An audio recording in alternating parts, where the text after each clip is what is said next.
તો મારી જેવું તમારે થતું હશે કે આપણે વિડીયો બનાવવા જતા હોય ત્યારે આપણને કોઈક જોઈ જાય ત્યારે આપણે વિડીયો બનાવવાનું બંધ કરી દઈએ છીએ. તો એ કેમ થતું હોય તમને ખબર છે? તમારી અંદર કોન્ફિડન્સ નથી. તમને ખબર છે કે આ લોકો મને શું કહેશે, આ માણસ શું કહેશે મને. કારણ કે તમે અત્યારે મોટા ક્રિએટર છો જ નહીં, એટલે તમને કોઈ ઓળખવાનું નથી. એટલે આ તમે કરશો એ બધાને બહુ હસીક મજાક જેવું લાગશે.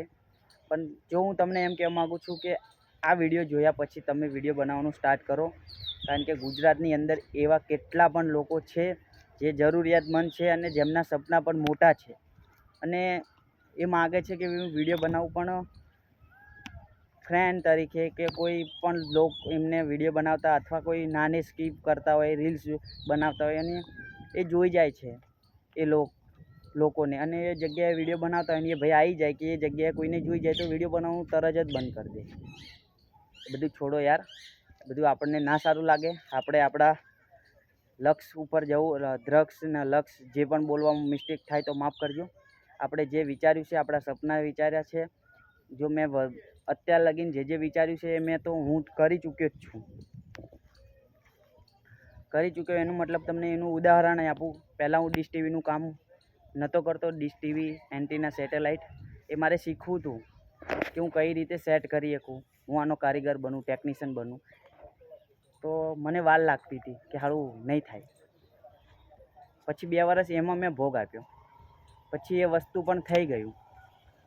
પછી મને એમ લાગ્યું કે હવે મારે કંઈક મોબાઈલ લાઇનમાં મોબાઈલનું ટેકનિશિયન બનવું છે, મોબાઈલ રિપેરિંગ કરવા છે, ડિસ્પ્લે ચેન્જ કરવી. અત્યારે હું એ બની ગયો અને હવે મારી અંદર એવું છે કે હવે મારે એક યુટ્યુબર બનવું છે. તો યુટ્યુબર બનવા માટે મારે આ જ મહેનત કરવી પડશે, સોશિયલ મીડિયા ઉપર જ ફોકસ કરવું પડશે, તો હું યુટ્યુબર બની જઈશ. એટલે કઈ વસ્તુ એવું નથી કે આપણે ના બની શકીએ. કોઈ પણ વસ્તુ ધારો એ થાય એની વાંહે મહેનત કરવી પડે. લોકો શું વિચારશે એ આપણે ચિંતા નથી કરવાની, જે વિચારશે એ ચિંતા કરશે.